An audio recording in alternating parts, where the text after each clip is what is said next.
নাটকগুলো আমি একটু শেষ করে দিতে চাই। নাটকগুলো শেষ করে দিলে আপনার মোটামুটি একটা ছোট গল্প পরে শেষ দিকে ধরবো। নাটক কিন্তু ভাই মোট ২৯ টি। এর মধ্যে নাটকের মধ্যে কিন্তু আবার ২ টা প্রকার আছে। একটা হচ্ছে নাটক যেটা গদ্য স্টাইলে লেখা। আরেকটা হচ্ছে কবিতা স্টাইলে লেখা, সেটাকে বলা হয় কিন্তু কাব্যনাট্য ভাই। এর মধ্যে দেখেন ২৯ টা এই ২৯ টা নাটকের মধ্যে ১৯ টা কিন্তু কাব্যনাট্য। আর জেনারেল নাটক কিন্তু মাত্র ১০ টি। তাহলে তার কাব্যনাট্য এত বেশি। এবার যদি বলতে পারেন যে ভাই এতগুলো নাটক তো মনে থাকে না, গুরুত্বপূর্ণ কয়েকটা বলে দেন। গুরুত্বপূর্ণ কয়েকটা নাটক আমি আপনাদের বলেছি।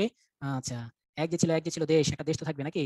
এক যে ছিল তাসের দেশ, একটা তাসের দেশ ছিল, সে দেশে ছিল এক রাজা, সে দেশে ছিল এক রাজা, তার রাজা নামে একটা নাটক আছে। তার আরেকটা নাটক আছে, ওই নাটকের নাম রাজা ও রানী। তাহলে এক যে ছিল তার তাসের দেশ, সে দেশে ছিল যে রাজা, আর ছিল এক রানী। এবার খেয়াল করে দেখেন রাজার নাম ছিল রুদ্রচন্দ্র।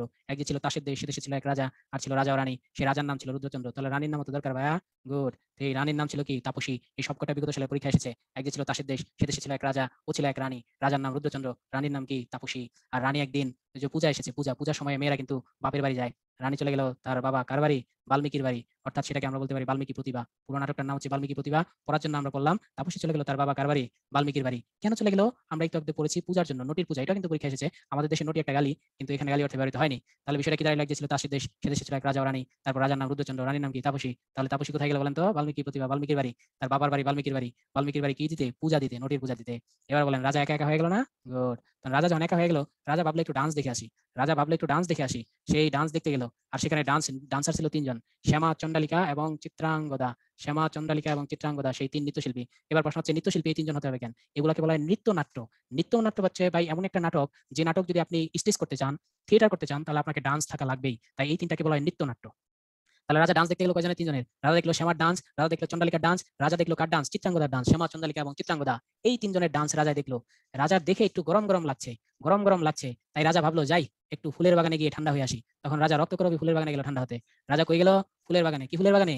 রক্তকরবী ফুলের বাগানে গেল ঠান্ডা হতে। কিন্তু ঠান্ডা হতে গিয়ে দেখলো, রাজা গিয়ে দেখলো বাগানে আছে কে? বাগানে কে থাকে? জেনারেলি একটা মালিনী। তাহলে রাজা গেল ঠান্ডা হতে কোথায়? রক্তকরবী ফুলের বাগানে। গিয়ে দেখলো কি আছে? এক মালিনী। রাজা আর ঠান্ডা হইতে পারলো না। উল্টা রাজা গরম হয়ে গেল। পাশে ছিল এক ডাকঘর ভাই, পাশে ছিল এক ডাকঘর। বাকিটা বুঝে নিয়েন। পাশে ছিল এক ডাকঘর। রাজা ঠান্ডা হইতে পারলো না। তারপর রাজা ডাকঘরে চলে গেল। রাজা একা যায়নি, ২ জন মিলে গিয়েছেন। তারপর সেখানে চললো এক মায়ার খেলা। কিসের খেলা? মায়ার খেলা। রাজা চলে গেল ডাকঘরে কার সাথে? মালিনীর সাথে। চলে গেল এক মায়ার খেলা, সেখানে চললো এক মায়ার খেলা। আর মায়ার খেলায় গোড়াই হয়ে গেল গলদ। অর্থাৎ তারা কোনো ধরনের প্রতিরোধ ব্যবস্থা নেননি। গোড়ায় গলদ হয়ে গেল। তাই ১ বছর পর বা ৯ মাস পর এক রতন জন্মেলো। সেই রতনের নাম কি? অরূপ রতন। তাহলে পড়ার জন্য আমরা কি বলবো? রাজা ডান্স দেখতে গেল, শ্যামা চন্দ্রালিকা চিত্রাঙ্গদার এই ৩ জনের ডান্স দেখে রাজার খুব ভালো লাগলো। ভালো লাগার পর রাজা গেল একটু, রাজা গরম হয়ে গেল। রাজা শীতল হইতে গেল কোথায়? রক্তকরবী ফুলের বাগানে। সেখানে গিয়ে দেখলো কি? এক মালিনী। রাজা আরো গরম হয়ে গেল। এরপর রাজা গেল কোথায়? ডাকঘরে যাওয়ার পর এক মায়ার খেলা চললো। এবং রাজা প্রথমে গোড়াতে গলদ করে ফেললো। তাই একটা রতনের জন্ম হইলো ৯ মাস পর। সেই রতনের নাম কি? অরূপ রতন। এই ঘটনা তো ভাই জেনে গেল। কে জেনে গেল? রাজার স্ত্রী তাপসী এই ঘটনা জেনে গেল। তাই রাজাকে সে কি দিয়ে দিল? সে রাজাকে দিল ডিভোর্স। ডিভোর্স দিয়ে সে মুক্ত হয়ে গেল। রানী রাজাকে ডাইভোর্স দিয়ে রানী মুক্ত হয়ে গেল। এবং রানী এই সংসার সব কি দিয়ে দিল? হ্যাঁ, বিসর্জন। এই সংসার সব বিসর্জন দিয়ে দিল। এখানে বিখ্যাত বিখ্যাত নাটকগুলো রবীন্দ্রনাথের আছে। এর পাশাপাশি যে নাটকগুলো আছে সেগুলো আপনারা পড়বেন। তারপরে এই যে গোড়াগুলো যেগুলো আছে, চিরকুমার সভাটা পড়বেন। হাস্যরসক কমেডি, যেগুলো কমেডি নাটক, এর মধ্যে একটা হচ্ছে চিরকুমার সভা। চিরকুমার সভা দেখেই তো বুঝতে পারছেন, এখানে কেউ বিয়ে করে না, কমেডি করার জন্য একটা সভা বানাইছে চিরকুমার সভা। নাম শুনলেই বোঝা যায় এটা একটা কমেডি নাটক। বুঝতে পারেন না নাম শুনলেই? গুড। এই বৈকুণ্ঠের খাতা ভাই, এক হিসাব নিয়ে যে কি যে কাণ্ড কারখানা ঘটে, এই হিসাবগুলো নিয়ে যে কাণ্ড কারখানা ঘটে, সেটা একটা কমেডি বৈকুণ্ঠের খাতা। আর এর মধ্যে সর্বশ্রেষ্ঠ নাটকের নাম কিন্তু বিসর্জন। সর্বশ্রেষ্ঠ নাটকের নাম বিসর্জন। এটা বহুবার পরীক্ষা এসেছে। এটা কিন্তু কবিতা আকারে লেখা একটি কাব্য নাট্য। কবিতা আকারে লেখা এটি একটি কাব্য নাট্য। আমার খুব ইচ্ছা ছিল বিসর্জনটা আপনাদের পড়াবো, সমস্ত আবেগ দিয়ে ভালোবাসা দিয়ে বিসর্জন পড়াবো। কিন্তু কপাল আমার খারাপ, আপনাদের আমি সেই আবেগ দিয়ে বিসর্জনটা পড়াইতে পারিলাম না। এই যে বলছিলাম প্রথমে, এক যে ছিল তাসের দেশ। এই তাসের দেশ বিখ্যাত আরেকটি কারণ, তিনি নেতাজি সুভাষচন্দ্রকে এটা কি করেছিলেন? উৎসর্গ করেছিলেন। নেতাজি সুভাষচন্দ্রকে উৎসর্গ। এখানে স্লাইডটা যদি একটু সাজানো গোছানো হইলে আমার খুব উপকার হইতো। তবে এই যতগুলো নাটক করেছি, এর মধ্যে আবার রবীন্দ্রনাথের কিছু নাটককে বলা হয় সাংকেতিক নাটক। এই সাংকেতিক নাটকের মধ্যে ওই যে দেখলাম না, ডাকঘরে গেছিল মালিনীকে নিয়ে, ডাকঘর একটা সাংকেতিক নাটক। আবার ঠান্ডা হইতে গেছিল রক্তকরবী ফুলের বাগানে, সেই রক্তকরবী ফুলের বাগান, এটা একটা সাংকেতিক নাটক। এই ডাকঘর, রক্তকরবী ফুলের বাগান, দুইটাই সাংকেতিক নাটক। অনেকে বলতে পারেন যে ভাইয়া সাংকেতিক নাটক কি? সাংকেতিক নাটক হচ্ছে, আমরা পড়েছি না পাঞ্জেরি কবিতা রূপক, যেগুলো রূপক নাটক তাই সাংকেতিক নাটক। ওই ডাকঘরের মধ্যে একটা অমল অমল নামে একটা ছোট বাচ্চা থাকে। বাচ্চাটা একটা ঘরের মধ্যে বন্দি থাকে। বাচ্চাটা ভাবে এই ঘর থেকে আমি কবে বন্দি পাবো? এর মানে হচ্ছে অমল মানে হচ্ছে ভারতবর্ষের মানুষ। অমল ভাবে কবে আমি মুক্তি পাবো? ভারতবর্ষের মানুষ ভাবে কবে মুক্তি পাবো? একদিন রাজা আসে অমলকে মুক্ত করে দেয়। এর মানে হচ্ছে একদিন কোনো এক বড় বিখ্যাত নেতা আসবে, তারপর পুরো জাতিকে কি করে দেবে? মুক্তি করে দেবে। এরকম একটা রূপক নাটক হচ্ছে ডাকঘর। আর রক্তকরবী নাটকের মধ্যে যে বিখ্যাত ক্যারেক্টার থাকে, সেই বিখ্যাত ক্যারেক্টার নাম হচ্ছে নন্দিনী। আপনারা যারা থিয়েটার করেন, অপি করিম সবচেয়ে বেশি অ্যাক্টিং করেছে এই নন্দিনী ক্যারেক্টারে। রক্তকরবী রবীন্দ্রনাথ একটা বিখ্যাত নাটক। এই দুটো নাটককে আমি আলাদাভাবে হাইলাইট করলাম, এই দুটো নাটককে আপনি বেশি বেশি পড়বেন। কালের যাত্রাটা একটু পড়বেন এই জন্য যে কালের যাত্রা শরৎচন্দ্র চট্টোপাধ্যায়কে উৎসর্গ করা হয়েছে।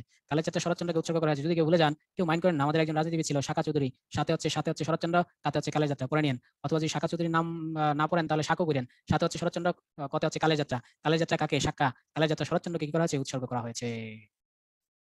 আমরা রবীন্দ্রনাথে যাবো, সমস্যা রবীন্দ্রনাথ শেষ করে দিতে পারবো আশা করি খুব শীঘ্রই, এরপর নজরুল চলে যাবো। আর প্রবন্ধের মধ্যে এত কিছু প্রবন্ধ পড়বেন না, প্রবন্ধের মধ্যে কালান্তর পড়বেন, বিখ্যাত প্রবন্ধ তার কালান্তর, কালান্তর পড়বেন, কালান্তর রায়াতের কথাটা পড়বেন প্রবন্ধ, কালান্তর আর রায়াতের কথা প্রবন্ধ পড়তে হবে। কালান্তর মানে হচ্ছে অন্যকাল, অন্যকাল আপনারা পড়াচ্ছেন, এটা একটা নিত্য সমাস, অন্যকাল কালান্তর, এটা একটা নিত্য সমাস।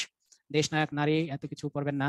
আর এখানে পড়বেন সভ্যতার সংকট। সভ্যতার সংকট কেন ইম্পর্টেন্ট? অনেকে রবীন্দ্রনাথকে অভিযোগ করেন রবীন্দ্রনাথ ব্রিটিশপন্থী ছিলেন, রবীন্দ্রনাথ ব্রিটিশপন্থী ছিলেন। এই সভ্যতার সংকটে ব্রিটিশ বলেছেন সভ্যতার সংকট, অর্থাৎ রবীন্দ্রনাথ ব্রিটিশদের বলেছেন, হে ব্রিটিশ, তোমাদের কারণে এই ভারতবর্ষে এত পরিমাণ সভ্যতার সংকট তৈরি হয়েছে যা পৃথিবীতে আর কোথাও তৈরি হয় নাই। অর্থাৎ ভারতবর্ষে যে সভ্যতার সংকট দেখা দিয়েছে এই জন্য তিনি ব্রিটিশদের কি করেছেন? দায়ী করেছেন। এবং সভ্যতার সংকট তার সর্বশেষ প্রবন্ধ হচ্ছে সভ্যতার সংকট। সভ্যতার সংকটটা কোথায় করেছে ভাই? ভারতবর্ষে করেছে। রবীন্দ্রনাথ নাইট উপাধি ত্যাগ করেছেন না? ত্যাগ করেছেন 1919 সালে জালিয়ানওয়ালাবাগ হত্যাকাণ্ডের কারণে। আবার রবীন্দ্রনাথ ব্রিটিশদের বলেছেন তোমাদের কারণে ভারতবর্ষে কৃষি সংকট দেখা দিয়েছে, সভ্যতার সংকট। আর এই সভ্যতার সংকটের লাস্টে একটা কবিতা আসে, ওটা পরীক্ষা আসে, আমি বলে দিচ্ছি, ভোকাল থেকে শুনে নেবেন। ওই মহামানব আসে, দিকে দিকে রোমাঞ্চ লাগে, মর্তদুলির ঘাসে ঘাসে। অর্থাৎ রবীন্দ্রনাথ আশা করেছেন কোন এক মহামানব আসবে, দিকে দিকে রোমাঞ্চ লাগবে, মর্তদুলির ঘাসে ঘাসে, তারপর দেশ কি হবে? স্বাধীন হবে। এই সভ্যতার সংকট রবীন্দ্রনাথের শেষ দিকের একটি পঞ্চভূত। পঞ্চভূত হচ্ছে রবীন্দ্রনাথ বুঝাই তো, পাঁচ ভূতের কারণ। এটা একটা কমেডি, এটা একটা কমেডি, মানে হাস্যরসাত্মক। যদি আমার এখানে ডাইরেক্ট কমেডি লেখা উচিত না, হাস্যরসাত্মক প্রবন্ধ হচ্ছে পঞ্চভূত। এই পঞ্চভূতটাকে কিন্তু আপনার একটু জোর দিতে হবে, রবীন্দ্রনাথের পঞ্চভূতের উপর একটু আপনাদের জোর দিতে হবে।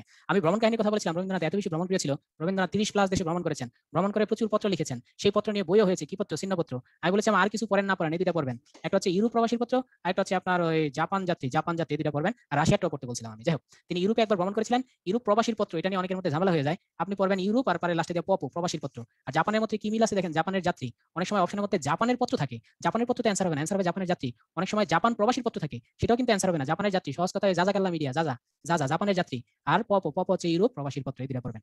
ঠিক আছে। রবীন্দ্রনাথের জীবনী আমি যে অনেকগুলো কথা বললাম, এর মধ্যে বেশিরভাগ কথা ছিল রবীন্দ্রনাথের জীবন স্মৃতি থেকে। রবীন্দ্রনাথের উপন্যাস সংখ্যা 12টি, মতান্তরে 13টি। কেউ সর্বশেষ একটা উপন্যাস বের করেছেন, সেটা হচ্ছে করুণা। এখনো কিন্তু আপনার অ্যান্সার 12টি দিতে হবে। কেন 12টি দিব আমরা অ্যান্সার? কারণ হচ্ছে রবীন্দ্রনাথ তার জীবন স্মৃতিতে করুণার কথা বলেন নাই। যেহেতু তার জীবন স্মৃতিতে তিনি করুণার কথা বলেন নাই, তাই আমরা যদি প্রশ্ন আসে উপন্যাস কি 13টি না 12টি, তাহলে আপনি 100% অ্যান্সার করবেন কিন্তু 12টি। এরপর রবীন্দ্রনাথ যে ফাঁকিবাজ ছিলেন, রবীন্দ্রনাথ যে অসুখের ভান করতো, সার আসলে যে রসুন হাতে দিত, শরীর গরম করে তারপর জ্বরের ভান করে শুয়ে থাকতো, এসব কিছু আমরা কোথা থেকে পাইছি? এসব কিছু পাইছি রবীন্দ্রনাথের জীবন স্মৃতি থেকে। এখানে স্লাইডের মধ্যে আরেকটা তার দেওয়া হয় নাই, সেটা হচ্ছে রবীন্দ্রনাথের আছে আমার ছেলেবেলা নামে, তার আরেকটা কি আছে, বিখ্যাত জীবনী গ্রন্থ আমার ছেলেবেলা। আর তসলিমা নাসরিনের কাছে আমার মেয়েবেলা, এই দুটোর মধ্যে আবার গুলাই ফেলেন না। আশা করি এটা পারবেন। আর চিহ্নপত্র ইতিমধ্যে পড়া হয়েছে, চিহ্নপত্রের অধিকাংশ পত্রগুলা কাকে লেখা হয়েছে বলেন তো? ইন্দিরা দেবীকে, ইন্দিরা গান্ধী না, আবার ইন্দিরা গান্ধীর কথা বলেন না। আমি এখানে একটা পোল আছে, পোলটা আশা করি আপনারা পারবেন। তোমার সৃষ্টির পথ, আমি বলেছিলাম রবীন্দ্রনাথ তার শেষ বয়সে যে কাব্যগুলো লিখেছেন, তখন তিনি ঈশ্বরকে দায়ী করে বলেছিলেন তোমার সৃষ্টির পথ রেখেছো আকীর্ণ করি, অ্যান্সার দেন।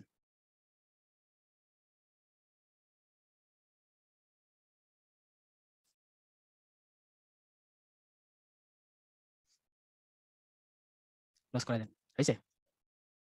শেয়ার দিব? আপনি দিচ্ছেন? তাহলে আমি কেটে দিলাম। ভালো অ্যান্সার দিয়েছেন আপনারা। অনেকেরই আপনাদের মেধা অনেক প্রখর। সেটা হচ্ছে কি শেষ লেখা। এবং শেষ লেখা কিন্তু 1841 সাল, অর্থাৎ রবীন্দ্রনাথ যখন মারা গেছেন তখন তিনি শেষ লেখাটা লিখেছেন।